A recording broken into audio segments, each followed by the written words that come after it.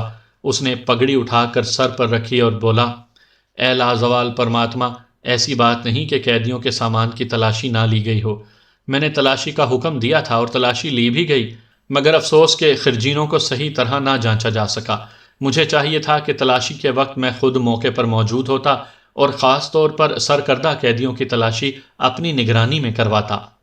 پراسرار روشنیوں والے کمرے میں ایک بار پھر گہرے سکوت کا راج ہو گیا۔ اس سکوت میں منوہر چند تنہا کھڑا عجیب سا لگتا تھا۔ کوئی دیکھتا تو سمجھتا کہ شاید وہ بھی پتھر کی مورتی ہے۔ اس کے ہاتھ سینے پر بندھے تھے اور نگاہیں جھکی ہوئی تھیں۔ ایک طویل وقفے کے بعد پرماتما کی آواز ابھری، اشبا کے سامان میں سے تمہیں جو کچھ ملا ہے اس کی تفصیل بتاؤ۔ منوہر چند تفصیل بتانے لگا۔ اس نے تمام اشیاء کا فردن فردن ذکر کیا اور ان کے بارے میں ضروری معلومات بہم پہنچائیں۔ آخر میں وہ بولا، مقدس پرماتما، مجھے اس کے سامان میں سے ایک چوبی ڈبہ بھی ملا تھا۔ اسے چاروں طرف سے میخیں ٹھوک کر بند کیا گیا تھا۔ میرا خیال تھا کہ اس کے اندر کوئی نہایت اہم یا قیمتی چیز ہوگی، مگر جب میں نے اسے کھولا تو اندر کاغذ کے ایک پرزے کے سوا اور کچھ نہ تھا۔ اس کاغذ پر کچھ تحریر تھا، لیکن سیاہی اڑنے کی وجہ سے یہ تحریر ضائع ہو چکی تھی۔ 7-8 سطروں میں سے صرف 4 یا 5 لفظ سمجھ میں آتے تھے۔ میں نے بہت کوشش کی کہ مضمون سمجھ سکوں، مگر ناکام رہا۔ مجبوراً وہ کاغذ ڈبے سے نکال لینا پڑا۔ اب وہ کاغذ شاہی کیمیا گر کے پاس ہے۔ اس نے آس دلائی ہے کہ وہ کسی طریقے سے مٹی ہوئی تحریر اجاگر کرنے کی کوشش کرے گا۔ رائے منوہر چند کی تفصیلات ختم ہوئیں تو پرماتما کی طرف ایک بار پھر گہری خاموشی طاری ہو چکی تھی۔ یہ خاموشی ہم کلام ہونے والے کو سراسیمہ اور حواس باختہ کر دیتی تھی۔ اسے کچھ پتہ نہیں چلتا تھا کہ پرماتما اس کی باتیں سن رہا ہے کہ نہیں، اور آیا اب وہ وہاں ہے یا جا چکا ہے۔ وہ کوئی سوال بھی نہیں کر سکتا تھا، لہٰذا دست بدست خاموش کھڑا رہتا تھا۔ اس کے اعصاب چیخنے لگتے تھے۔ ایک بوجھل اور طویل سناٹے کے بعد پرماتما کی آواز پھر در و دیوار سے ابھری، منوہر چند، ہمیں نیلمان واپس لینا ہے، ہر صورت میں اور ہر قیمت پر، ورنہ اس ریاست کی بنیادیں ہل جائیں گی اور سب کچھ اندھیروں میں ڈوب جائے گا۔ تم اسی وقت اشوکا کے پاس چلے جاؤ، وہ اس سلسلے میں تمہاری مدد کر سکتا ہے۔ اسے اشبا بن ثقیل کا وشواس حاصل ہے، اور جہاں تک تم اپنی طاقت کے باوجود رسائی حاصل نہیں کر سکے، وہ وہاں بآسانی جا سکتا ہے۔ منوہر چند نے نہایت احترام سے کہا، لیکن مقدس پرماتما، اشوکا ساحر اعظم کا شاگرد خاص تھا اور وہ استاد کی موت سے نراش ہو کر اشبا کے ساتھ مل چکا ہے۔ پرماتما کی آواز ابھری، یہ بہت پرانی بات ہے۔ تازہ حالات یہ ہیں کہ اشوکا مسلمانوں کے اس گروہ سے بدظن ہو چکا ہے، اس کا خیال ہے کہ اشبا بن ثقیل نے ضروری شرائط پوری کیے بغیر آبوک جا میں اتر کر اس کے استاد کی توہین کی ہے، اور اب اس کے پیرےکاروں کو مسلمان کر کے وہ بہت بڑا پاپ کر رہا ہے۔ وہ اپنے بھائی اردن لال سے بھی بے حد خفا ہے کہ اس نے دھرم چھوڑنے میں اتنی جلدی کی ہے۔ اگر تم ان اختلافات کو ہوا دے کر اشوکا کو ہم نوا بنا سکو تو یہ تمہاری بہت بڑی کامیابی ہوگی۔ ہمیں نیلمان تک پہنچنے کے لیے نہایت محفوظ راستہ مہیا ہو جائے گا، لیکن ایک بات کا خیال رہے، تم یہ سارا کام بڑی احتیاط سے کرنا۔ جب تک نیلمان اشبا اور اس کے ساتھیوں کے پاس ہے، تم اپنی تمام تر طاقت کے باوجود ان کے لیے حقیر چیونٹی سے زیادہ حیثیت نہیں رکھتے۔